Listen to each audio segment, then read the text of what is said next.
Session of the day. Jason Myers will be talking to us about serverless architecture for powerful data pipelines. There'll be 5 minutes for questions at the end. Hi, everyone. Good afternoon. Almost evening. My stomach has not adjusted to Pacific time, so I am starving. So I will make this as quick as I can because there are cookies somewhere in the world with my name on them. I wanted to give this talk. I work at this wonderful little company, Juice Analytics, and I wanted to share some things that I've done both working there and with some other clients that I work with on the side. You know, my original start with data pipelines goes back to my original dream. Originally, I thought I was going to be an analytical chemist, but then I saw the job markets for analytical chemists. There is not one.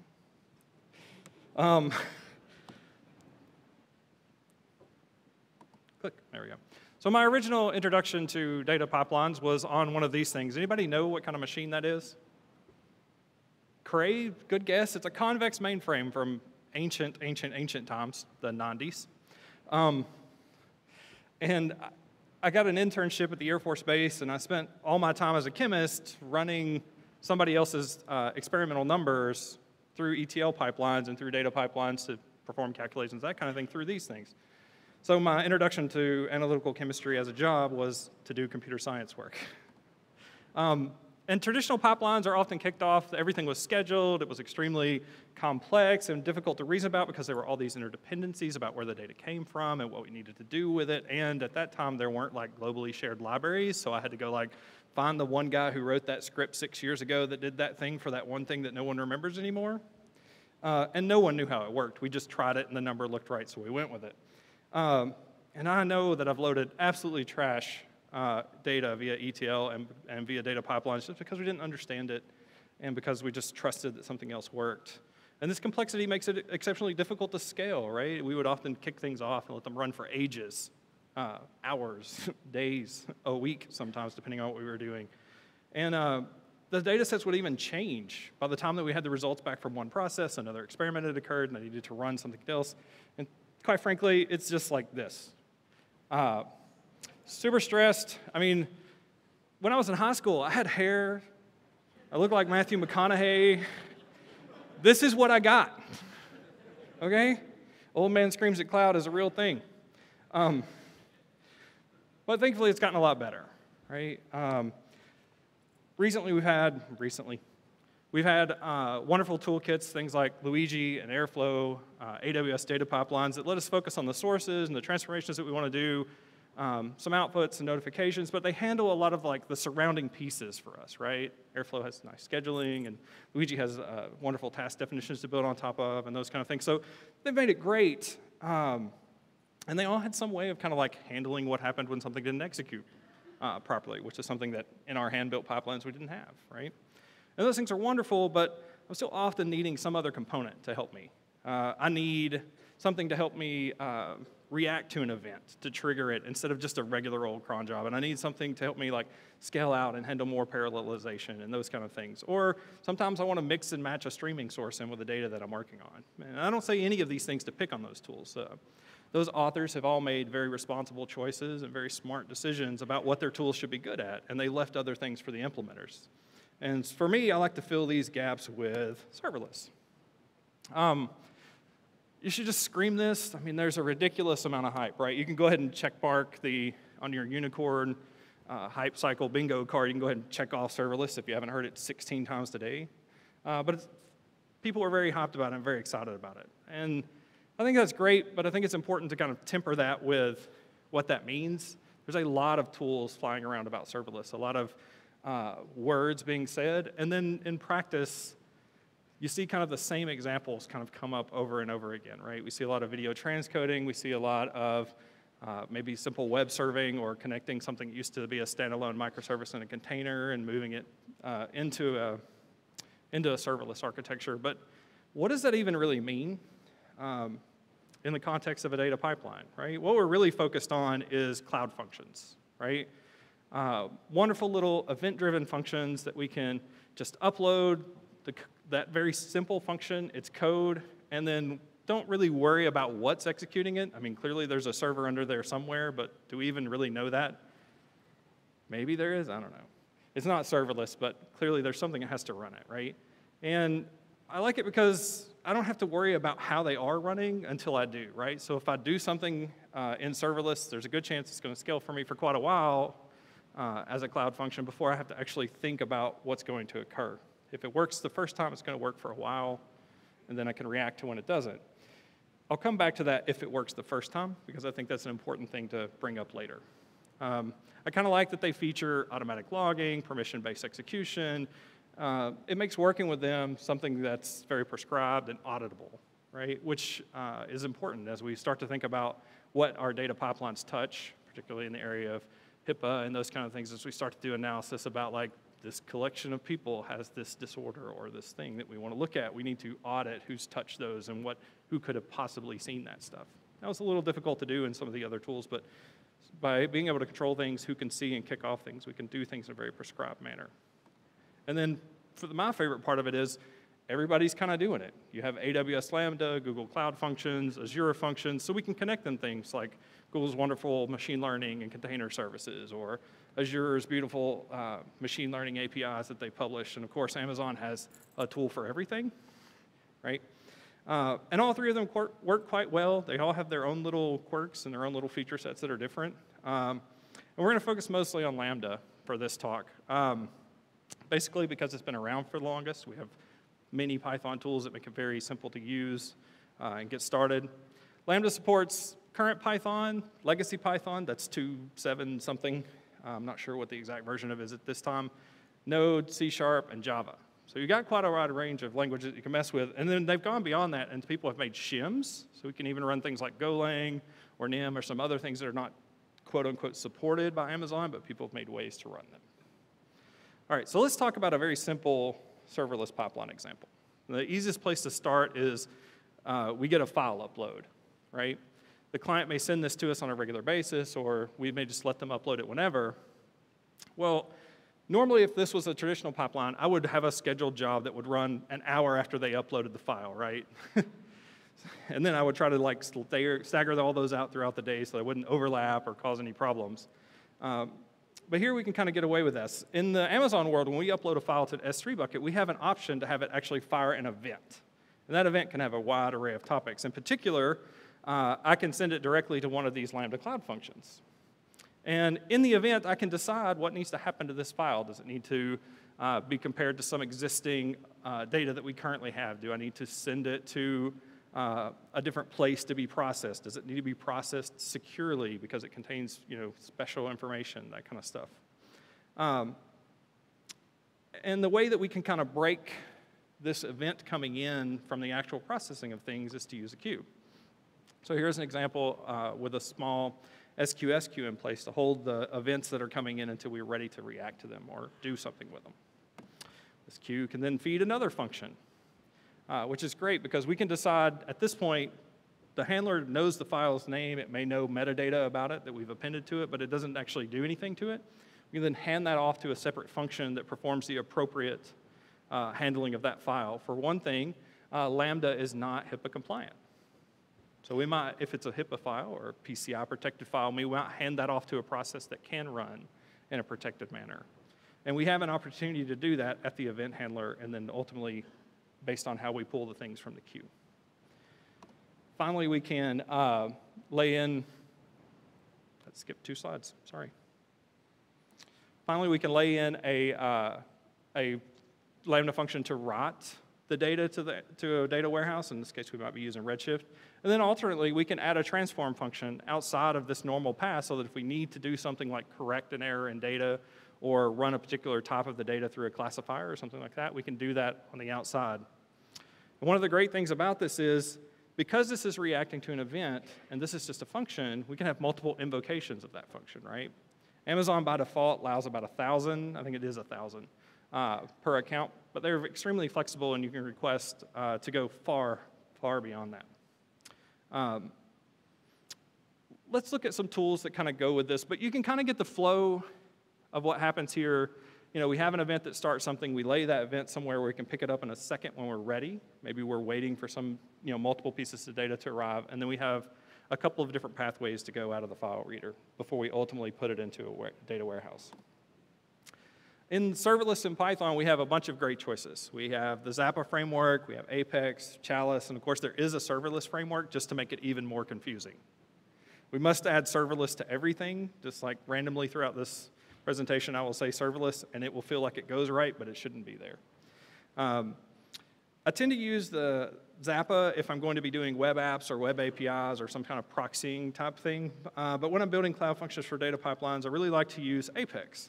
This isn't a slam to any of the other tools, it's just personal preference. The thing that I like about Apex is it, out of the box, easily supports handling multiple environments. It allows you to also have your function deployment kind of automatic. They've got a very simple command that wraps up some of the complexities that we're going to talk about in a second with deploying a function like this.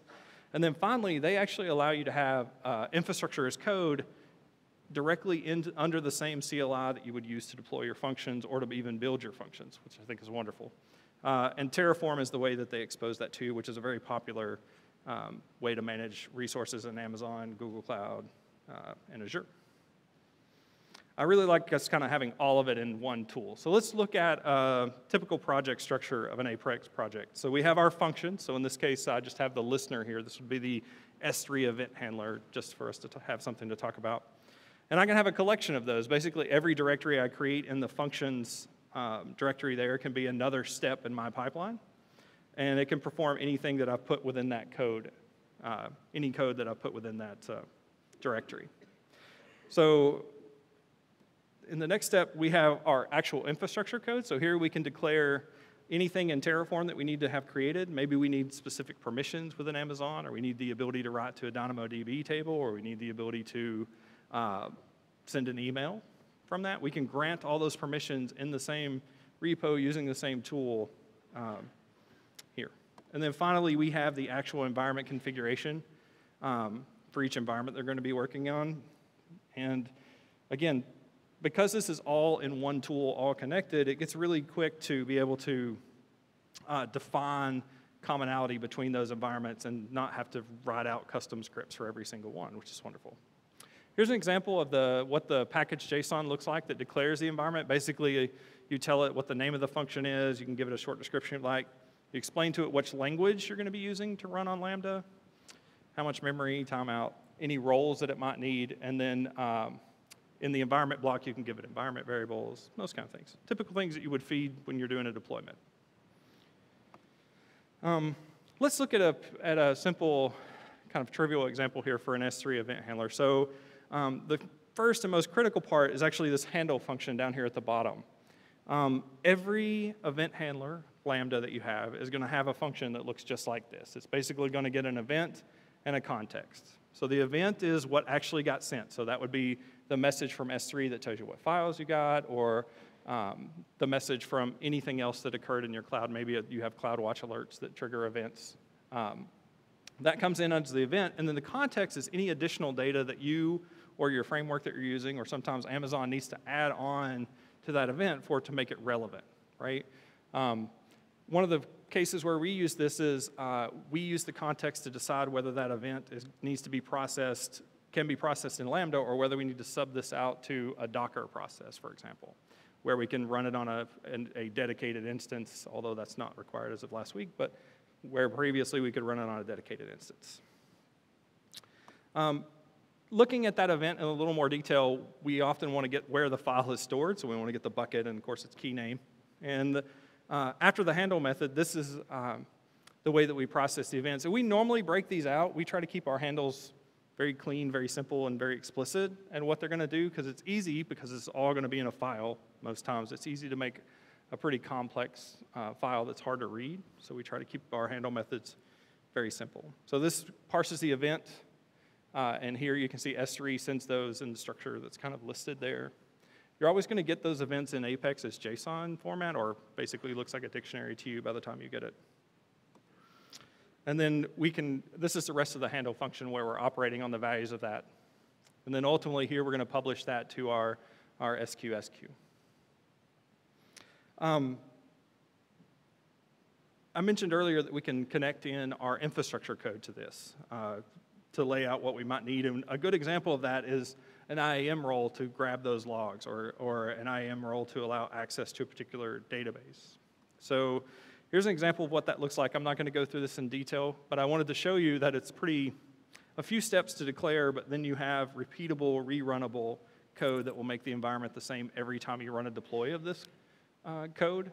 In our case, we have multiple accounts, one for dev, one for staging, one for production, and we can replay this exact same code, get the exact same setup, the exact same names, permissions consistently without having to worry about it. And if someone makes a change, it's easy to see that roll through the environments without having to worry about, checking that back against some random file that's not in configuration or that someone manually adjusted.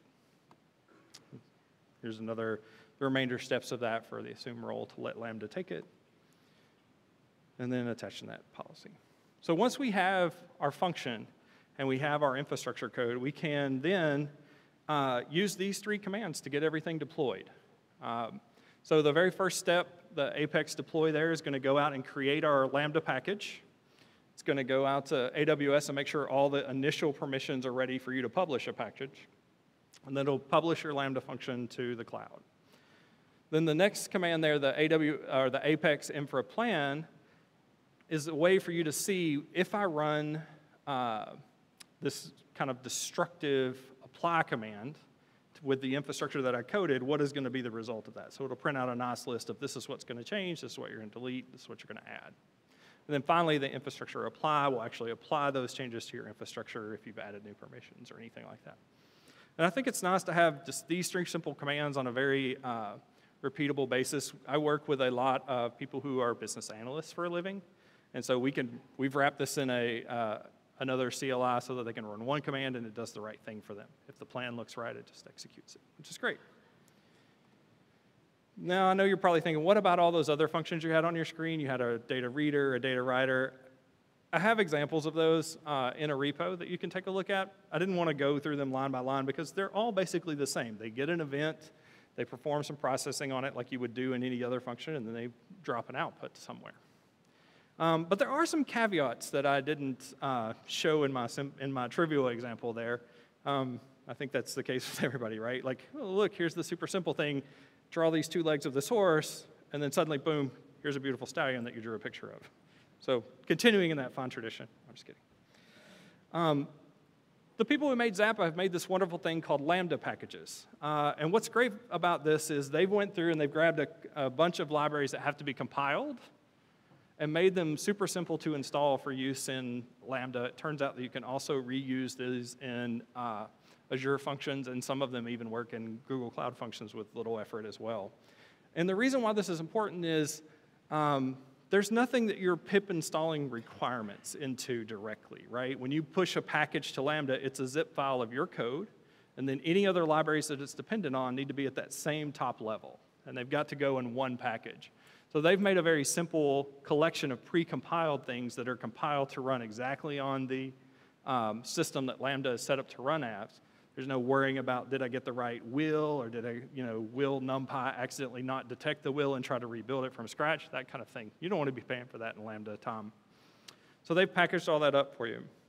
And Apex is also pretty smart to help you handle dependencies well. If you have something that you do need, like request, for example, you can create a requirements.txt file and add this in as a hook. So what this is every time you run that deploy command, the first step of deploy is build. It will go through and pip install locally. That's what the dot at the end, it says pip install this in this current directory.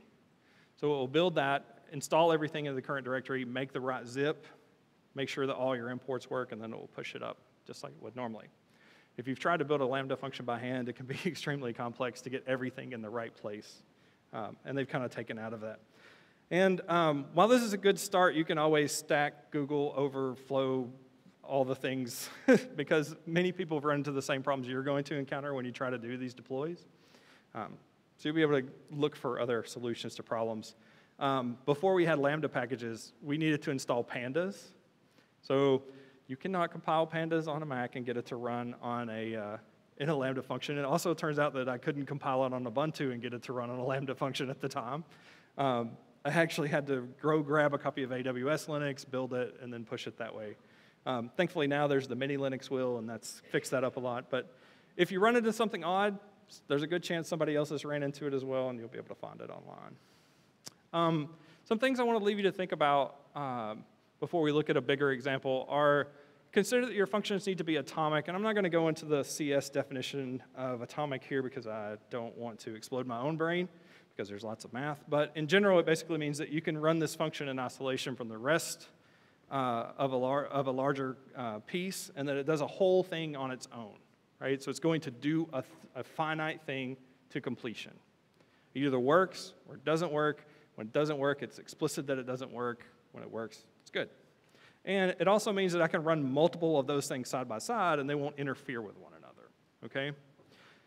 Finally, that second part is we need our functions to be idempotent. I say that hesitancy because I'm from Tennessee, so we like to slur our words a bit. And again, skipping the CS view, it really means that if I run the same function twice on the same piece of data, I will get the exact same result, right? This is not always a thing, right? Often our functions have side effects or they do something mutable. Let me give you a good example of this. How many of you commonly in your function code will just set something equal to an empty list and just move on with life, right? I've done that a bunch. The problem is that Lambda functions don't necessarily go to sleep or stop, like they stop running your code, but if they get invoked again, they might be hot, and that list that you created as just an empty list would still have all the elements from the previous run in it. So you have to start thinking about making these things like they run, and if they ran again, make sure they don't collide. If you're incrementing a value, make sure you've already checked to make sure that we didn't increment the value for the same reason, that kind of stuff. And clouds are awesome, right? Because in Amazon and Google and Azure, they all promise one thing. Every event will fire at least once. So that means on bad days when the cloud is upset and Grumpy Bear is around, you will get that event at least 4 times, maybe 5. And in our best day, we got it 17 one time in less than a second. That was a good day. Cloud functions have a bunch of limitations, and so this leads me into my final example that I want to talk about. And this is mixing what you currently have and adding some serverless onto it in places where it makes sense. Another example of a place to use this is when you're dealing with compliance information that you simply can't process in Lambda. Often you may have an existing pipeline that you want to leverage. No one wants to go back and touch that ETL that's been in production for 4 years, and that guy is no longer there, or that lady is no longer there. We don't want to go back and touch that again. Dark magic occurs. So we can put some Moby on it, Docker on it, I don't know. We're in Portland, so we put a bird on it, right?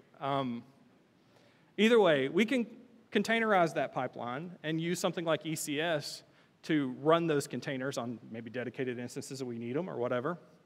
And what's great about this is once we define a task definition for running this, then we can use anything to trigger it, right? We can put a Lambda function that can invoke that task definition and kick off our pipeline, right? It can go get the right files, we can send it data, all of those wonderful things. What's great about this is it allows us to do this in reaction to something like that S3 file upload, right? Or in Amazon terms, there's a CloudWatch ability to do scheduled events. It's like cron tab in the cloud for people my age. And it's great because it'll run, it'll do all the things, put the data in our data warehouse. However, containers have this really nasty thing, and it gets even nastier when it's not local and you can't watch it. And that is, they run out of memory, and they just die, right? So even if you use a tool like Sentry or something like that, when it dies, because it ran out of memory, Sentry doesn't know. It never got called, right? And that's the same case for like when Pandas is having one of those weird compile things, and it runs out of that, you get that Python garbage collection error. You've gotten that with Pandas before? When one of those things happens, you're not going to get a report that it died, right? And so we need a way to watch it. Thankfully, all of the cloud providers, and I'm going to pick on Amazon because that's what we're using here, they have a method for dealing with this. They can stream the events that occur within their container clusters. Kubernetes and Google Container Cloud have a similar setup as well. And this ECS will publish events to a Kinesis stream so that we can consume them later, right? So now we can have a stream processing Lambda that watches those and makes telemetry decisions about like this is running too long, it's running too short, it didn't finish, that kind of stuff. And then, of course, nuth forbid if we don't send a Slack or a PagerDuty notification, so we'll have to add another Lambda on for this. And the beautiful thing about this is as each one of these things occurs, it can run another invocation of this, right? So you can have hundreds of these things running at a time in a relatively simple structure. Then any time that a container explodes because it runs out of memory, ECS will send a stop event, and then our stream processing Lambda will see the stop event and react accordingly. It'll send a notification on Slack that we'll all ignore. So last thought. It's very important, like with all ETL, to continue to consider the workload and the phases, right? Lambda can only run a function for 5 minutes, right? So if you need something that's going to exceed that, if your chunk of work is going to exceed that time, you've got to think differently.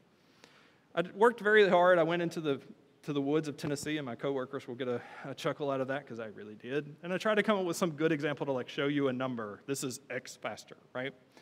And so I did this contrived example, and then I was like, I cannot even explain why this is important. So I thought I'd share with you a more colloquial example and then give you the reason why this. I've seen this improve weather data stream processing by 14%. I've seen it improve, or 14 times, I'm sorry. I've seen it improve cloud telemetry performance by 9x, but I've also seen it slow down existing pipelines, right?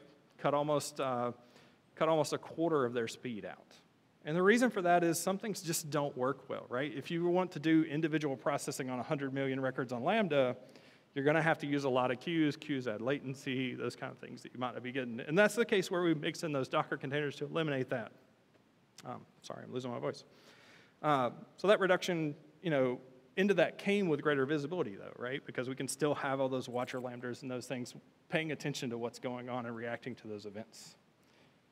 So with all of that said, that was a mouthful. Any questions?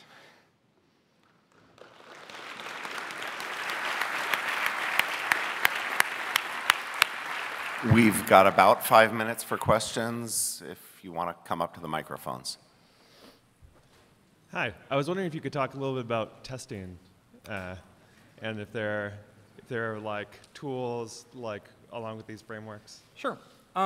So you can use standard PyTest for testing your cloud functions, but if you want to test what they run like, there's actually a Docker container that simulates being able to run Lambda functions. I've seen one for Google Cloud Functions as well, but not one for Azure Functions. So there's certainly a way to do that test. There's a Docker container for it. It's literally like Docker-Lambda. Yeah, I guess a follow-up. Are there standard like libraries for mocks of like the sorts of context and events that you receive in the Lambdas? So depending on what I'm doing, if I'm using like requests, I'll use something like Betamax, or there's a mock tool for Bodo. Is it Modo? I think it's called Modo actually, that mocks all of the AWS servers like services like SQS, SES. Pretty sure that's what it's called. That's correct. Awesome. Sorry. Anything else? Thank you very much for your time.